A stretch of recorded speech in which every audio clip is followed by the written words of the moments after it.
Olá, querido irmão, querida irmã. Este é o programa Tesouro da Igreja. Eu, Luiz Carlos, juntamente com você, estamos aqui meditando, estudando sobre uma declaração da Congregação para a Doutrina da Fé, o tempo que o Joseph Ratzinger, que é o Papa Bento XVI, era o prefeito desta congregação. Então a declaração chama-se Dominus Iesus, quer dizer, o Senhor Jesus. Bem, então, querido irmão, querida irmã, nós estamos aqui na introdução desta declaração, desse documento que vai falar sobre o senhorio de Jesus. E nós estamos estudando aqui sobre o batismo. Bem, o senhor diz aqui, né? Nós lemos já nesses 2 dias anteriores, quem crer e for batizado será salvo. Quem crer e for batizado. Bem, nós estamos vendo o batizado primeiramente, depois nós vamos ver o crer. Mas o crer está ligado, não é?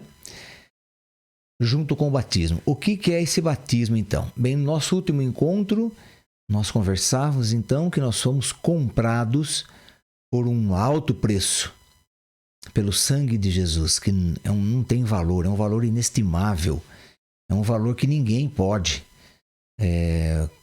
comensurar, ninguém pode medir, ninguém pode colocar valor nesse sangue. Então, nós somos comprados, então, de Satanás, como vimos aí no nosso último encontro, e Jesus passou a ser o nosso Senhor absoluto. Não devemos mais nada para Satanás. Mesmo que Satanás venha te cobrar de alguma coisa, você não deve nada mais a ele, absolutamente nada. Porque o preço que nós somos comprados, né, fomos comprados por o preço de um sangue de um Deus que se encarnou, é algo muito, muito forte, é algo muito precioso, é algo muito valoroso. Então não tem como medir isso. Não tem de forma alguma. Então Satanás não tem mais poder nenhum sobre nós. Ele só terá poder sobre você se você der esse poder a ele. Se você, na sua liberdade, quiser voltar a ser escravo dele, quiser fazer pacto com ele, né? Muita gente faz pacto com o demônio, porque daí quer ser rico, quer ser isso, quer ser aquilo. Então, vende a alma para Satanás. É assim que acontece com muita gente aí que quer, então, ter esse poder no mundo, que não serve para nada, absolutamente nada, né? O poder aqui do mundo não vai resolver nada na minha salvação. Bem, mas então estávamos dizendo aí no último programa que este sangue nos comprou, que nós somos batizados nesse sangue, né? No dia do nosso batismo, então, nós somos mergulhados no sangue de Jesus. É que nós não vemos, porque é algo espiritual.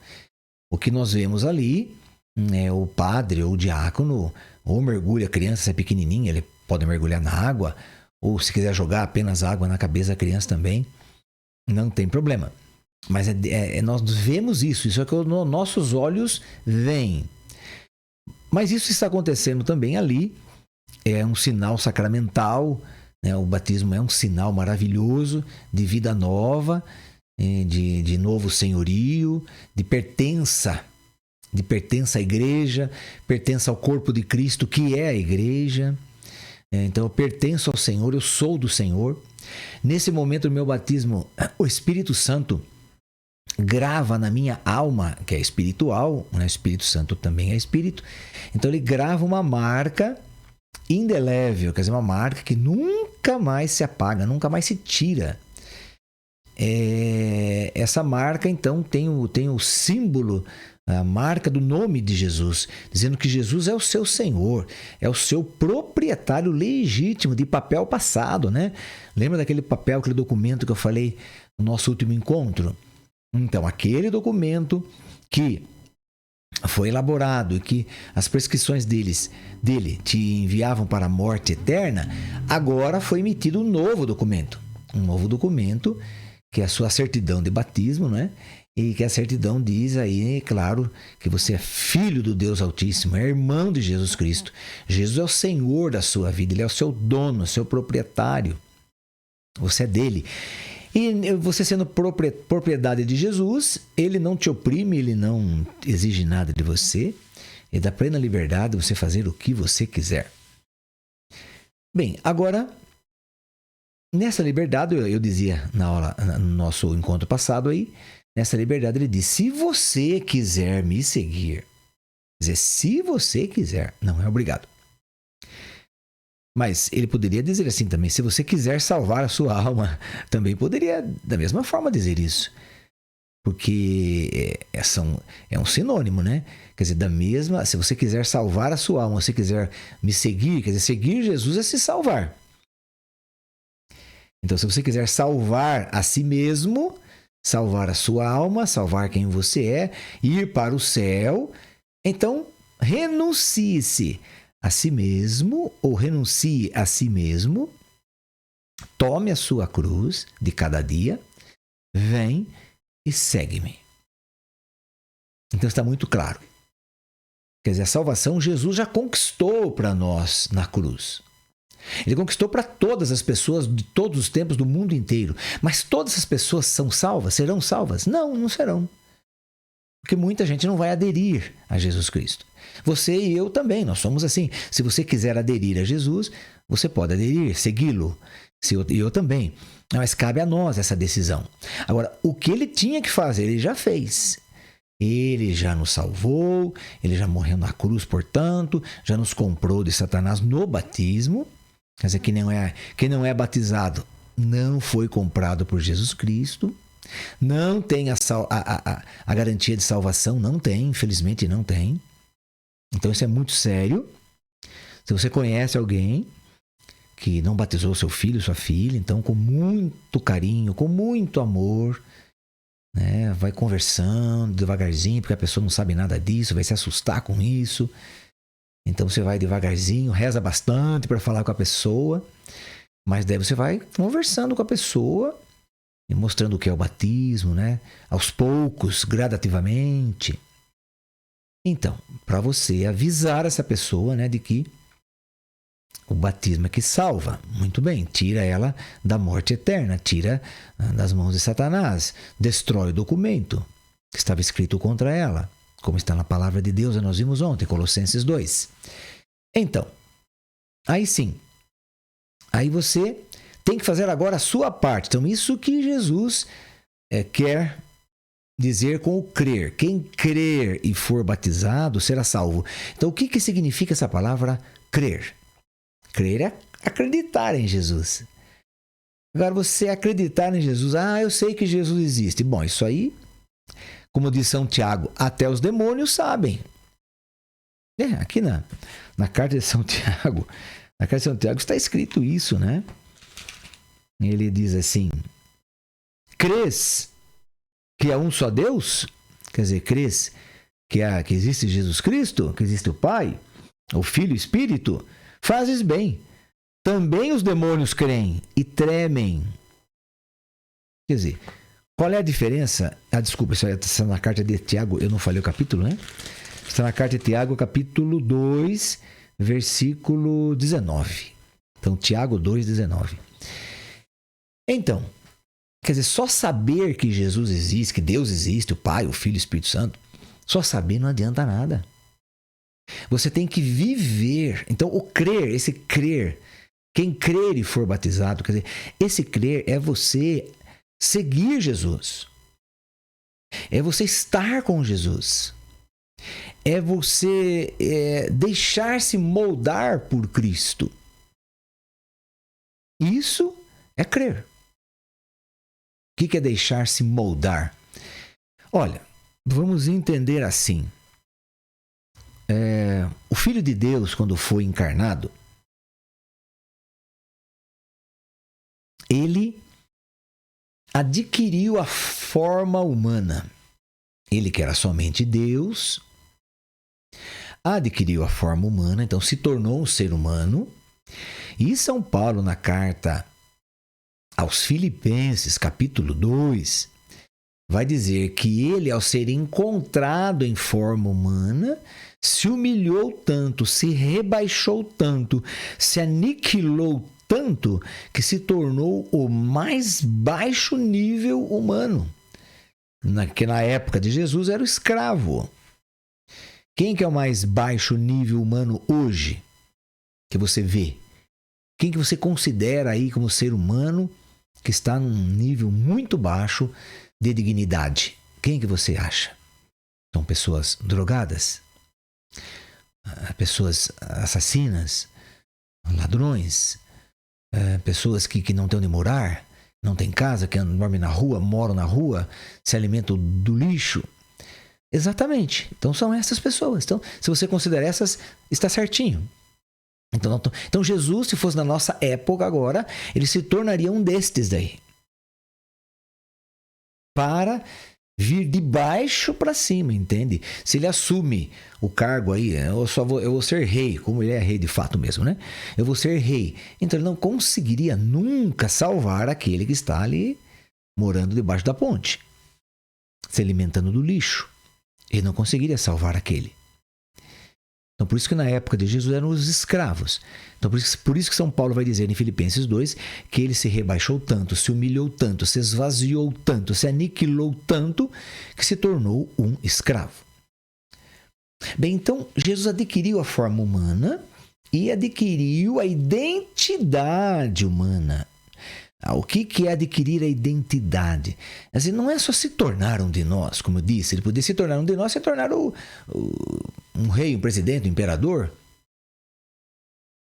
Mas ele não. Então ele se tornou todo ser humano, e ao mesmo tempo que se tornou todo ser humano, ele assumiu a nossa identidade.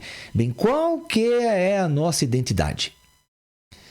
A nossa identidade é a identidade humana.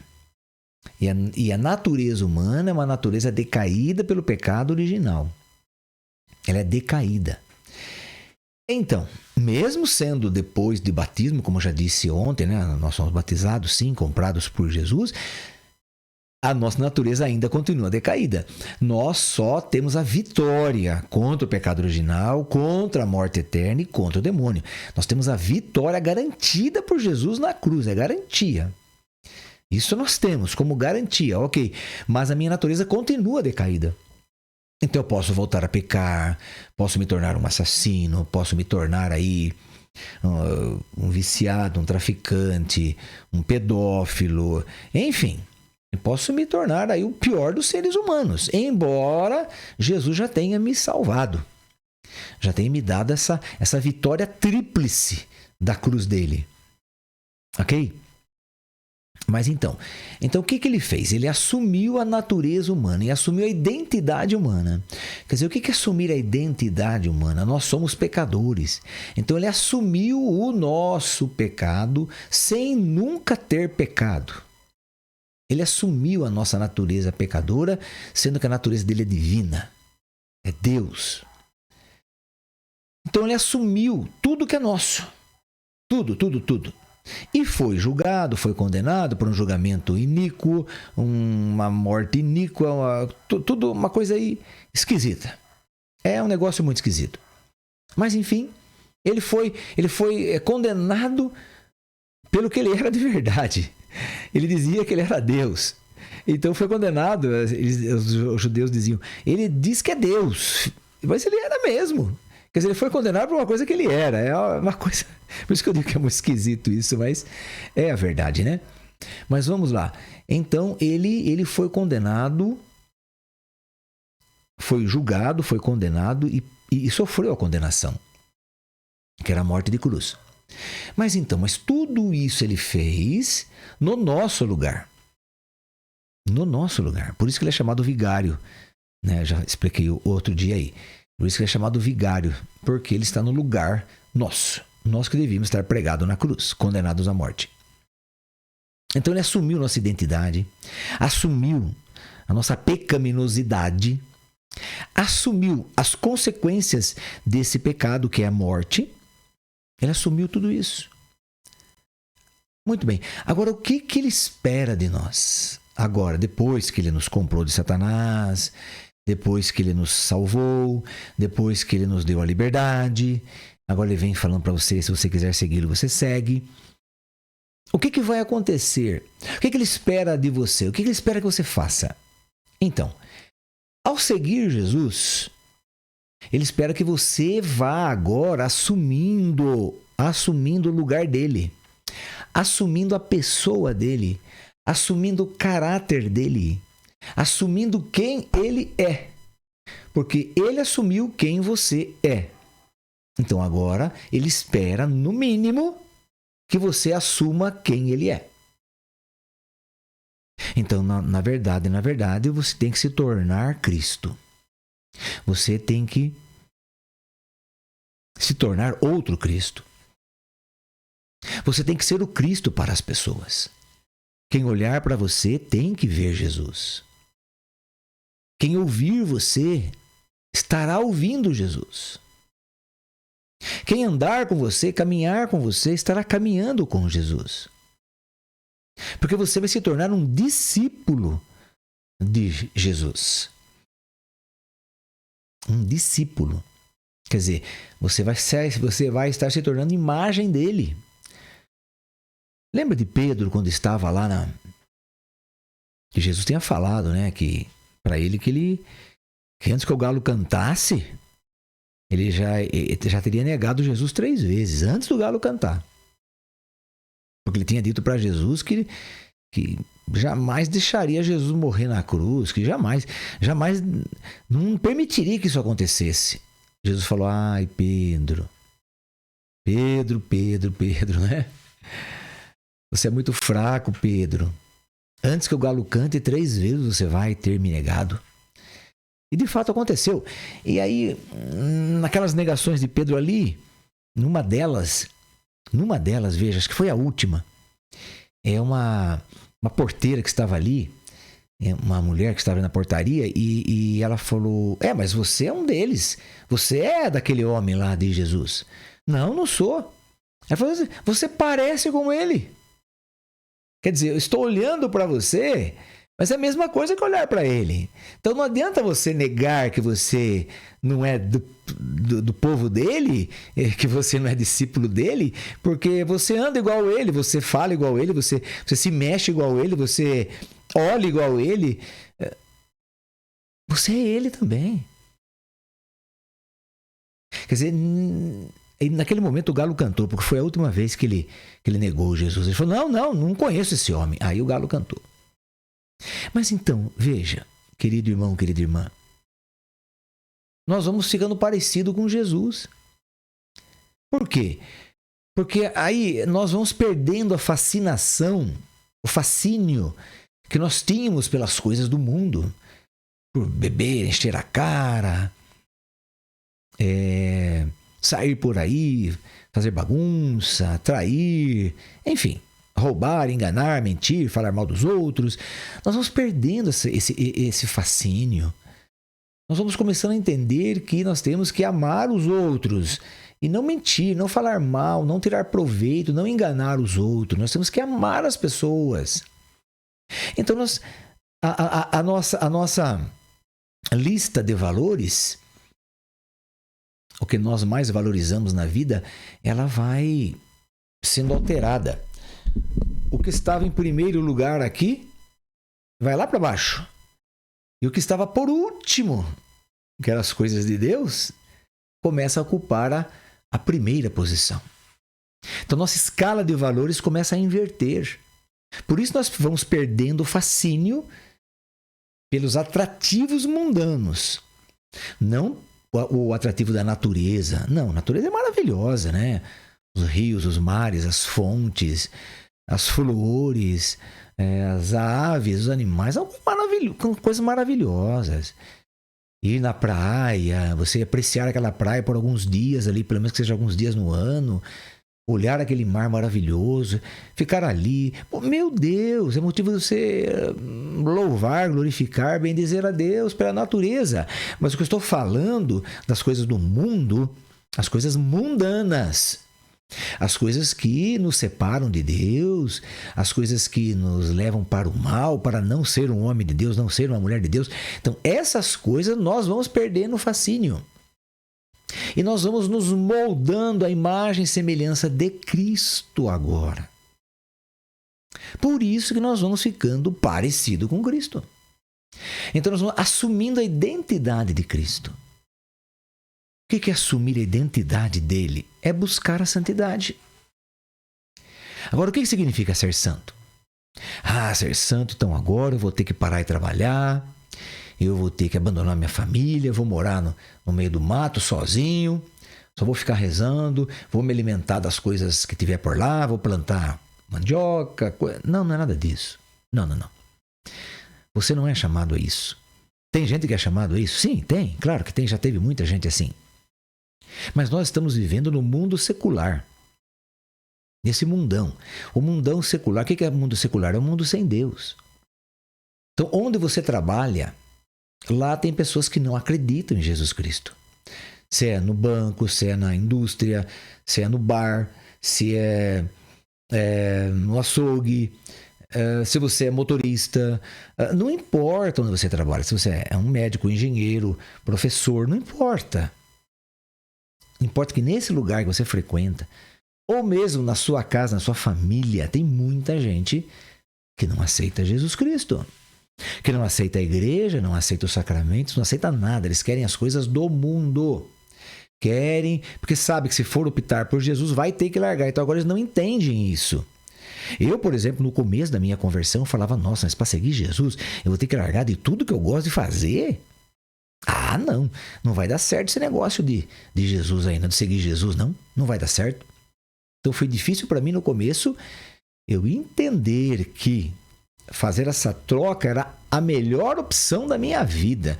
Aliás, não existe coisa melhor no mundo do que você trocar o que é sórdido, o que é mundano, o que é mal, o que é das trevas, para o que é da luz, para o que é do bem, para o que é de Deus. Não existe coisa melhor que isso. Não tem coisa melhor que isso. Mas eu não entendia. Então, como eu estava dizendo, foi difícil, né? Entender.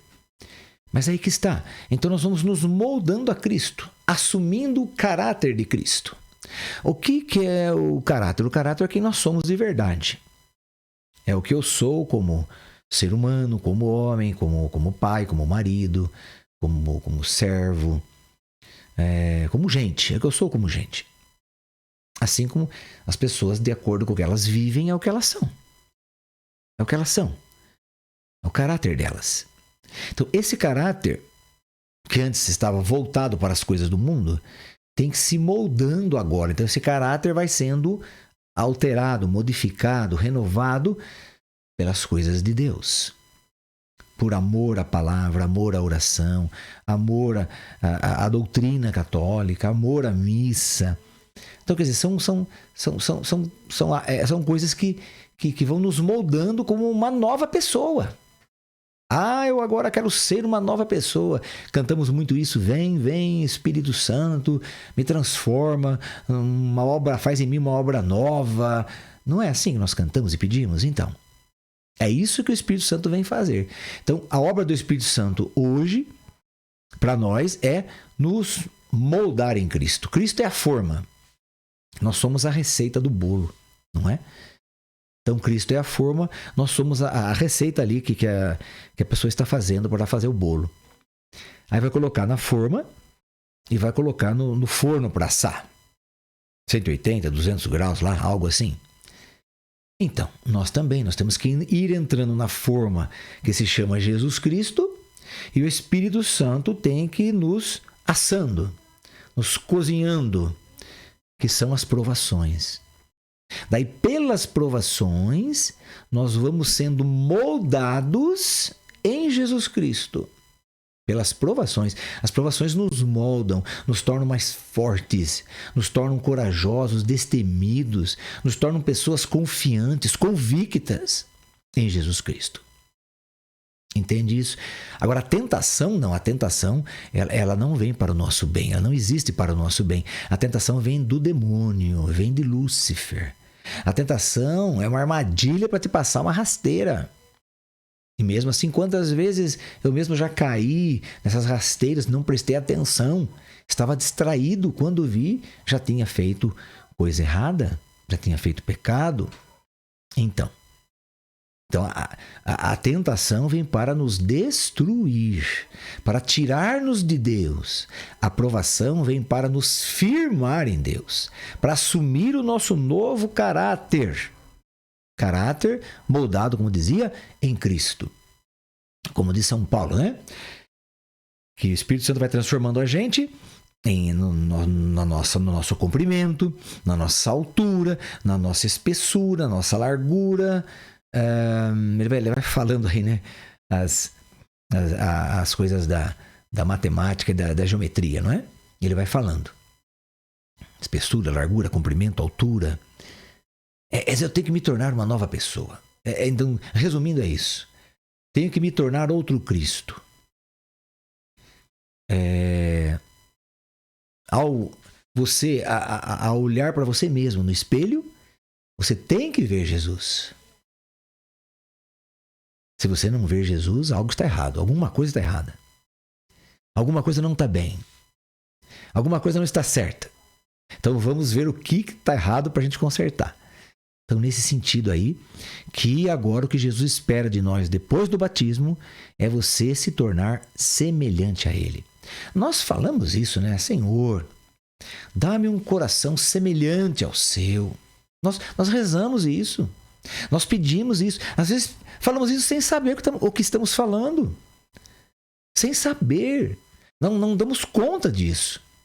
Mas na verdade você está pedindo, Senhor, então me molde em você, Senhor. Então, que vem as provações, que vem aí, eu quero ser moldado em você, eu quero ser uma nova pessoa em você, quero me parecer com você, Jesus.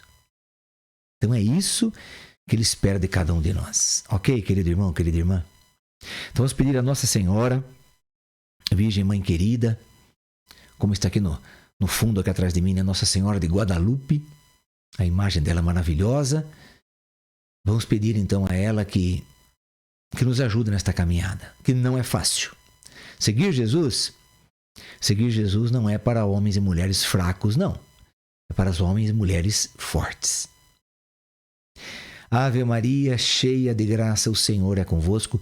Bendita sois vós entre as mulheres, e bendito é o fruto do vosso ventre, Jesus. Santa Maria, Mãe de Deus, rogai por nós, pecadores, agora e na hora da nossa morte. Amém. Que o Senhor nos abençoe em nome do Pai, do Filho e do Espírito Santo. Amém. E até o nosso próximo programa, se Deus quiser.